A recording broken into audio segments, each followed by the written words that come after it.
So I know am. your shirt actually has someone laying out. Oh, true. That's what we're doing today. So I'm at the park with Miles, and we're gonna try to figure out the layout progression to get Miles laying out for discs. And I've got a collapsible bucket here and a disc. There we go. We're gonna get some water from that river over there, and we're gonna throw it on this ground and get it wet so that later we can lay out on it, and it's not gonna be super hard. So when people start thinking about learning how to lay out, they're actually more afraid of hitting the ground than they are of rubbing against the ground, and those fears are kind of backwards. You're actually gonna get more scraped up laying out than you are hurt from impacting the ground. And if you think about that, it's pretty intuitive. Like, when I go to lay out, I'm actually going to only be a couple feet off the ground, and I'm actually catching myself on my arms first. So most of the impact is actually not what you think it is, because you stand there and you look at the ground from your full height and you think that's a far way to go. It's not actually. When you go to lay out, you're only laying out from 2 or 3 feet. So the impact isn't the big problem. The big problem is friction, especially if you are laying out on turf. So we're going to fix that by having the ground wet to start, and then you'll get used to laying out on a wet surface with much lower friction, preferably with, you know, long sleeves and pants even if you want. That really helps get the mental confidence to lay out. And then once you've had successful layouts on a slick surface, you're going to have the confidence to lay out on a dry surface. And not going to lie, you will get scraped up when you lay out on a dry surface, but at that point it might be worth it.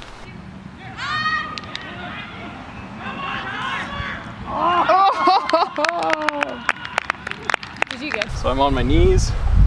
I'm just gonna fall into this mess and just slide my hands.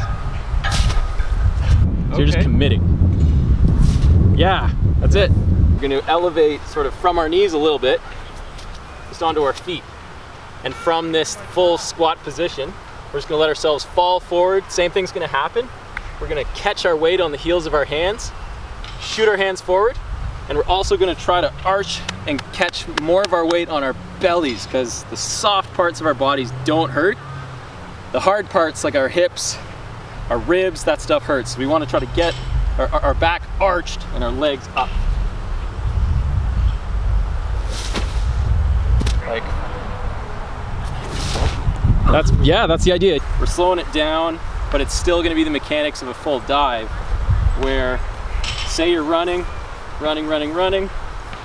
and then you step, and this is where you actually get yourself low to go for the disc. So it's this final step that you're going to be transitioning from onto your hands, and then your hands are kind of passing your weight to your body and sliding forward. So at speed, a little bit faster, it's like this. And you actually can shoot the ground out behind you as you're learning without a disc, so you actually can transition all of that force into a slide. So it's step, low, catch, push. Keep your chin and head high. Yeah, you got the slide that time. Nice, nice. And speed is your friend. This is counterintuitive, but you don't want to slow down. You actually want to accelerate into the dive. That was a good one. All right. Miles is gonna go for a running one at speed. Right. Because speed is your friend. Like accelerate into the dive is what we're going for. Oh man. It goes against all your instincts to run into the ground. Okay. Nice, nice. Nice, Miles, you got good slide at the end of that. Okay, so this one in your head, try to get like a penguin slide across the whole thing. Okay. So that's your goal. Like a full belly one. Full belly penguin slide. Yeah. Like a banana. Like a banana. All right. That's the way, he's got it. Attaboy, do another one, that was perfect. All right. That was your best one. When you didn't think about all the mechanics, you just banana slid, you got it. Just go for penguin. Yeah, you're committing now. That one got a lot further. Yeah, you're committing now. That's right. And when you commit, you're laying out. Yeah. What you do is you go for it, you catch the disc, well, with one hand, with your fingers under. And then if you can spin your hand over and hit the ground and slide out, Yeah. that's probably the most controlled way of doing it. Realistically though, a lot of my layouts end up more like this, where I catch it and then I hit the ground like that, and I kind of roll onto my shoulder. Okay. So at full speed, it looks kind of like this. And actually, my other hand caught the ground a bit as I was running. Oh, okay. So if you look at that again, and if you watch my left hand, it's like, Yes. actually, yeah, let's just do it with the disc. Yeah, it makes sense. Yeah. Nice, Miles. That's good. All right.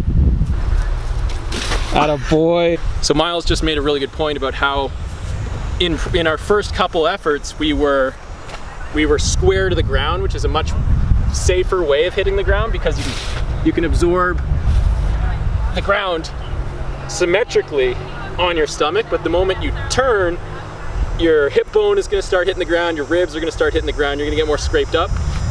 However, a lot of the layouts that we do in games, they're at the very extent of our reach, right? So like with two hands, my reach is that. With one hand, you get an extra few inches.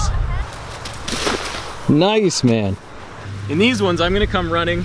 It's as if the disc is in the air. Miles is holding it for me. I'm gonna catch it, and I'm gonna hit the ground. Nice. And you can see, like, I did that faster. I think I did it better when I was doing it fast. Right. Attaboy! Yeah! You got it! All right. Got it. All right. Good job, man. So that's the layout progression. It should get you a little more comfortable going to the ground, first from your knees and then from your feet, and then at a bit of a run. Have somebody hold the disc so you can practice actually hitting the disc, and then have somebody practice throwing it out for you and actually try some layouts on a wet surface. And then once you've caught a few of those, you'll be absolutely confident in chasing them down on a dry surface. Maybe wear, you know, long sleeves and some tights to keep yourself from getting too burnt up on your first few layouts. And then once you get one, the rest of it's a lot easier to get the ones following that. If you like this video and you want to try learning some longer throws, I've also got a video at or a training progression like this one at frisbeethrows.com, where you can give me your email and I'll send you that training, that exclusive training video. Some people have already been making some great progress there, so hopefully you can join us and get yourself throwing some long bombs.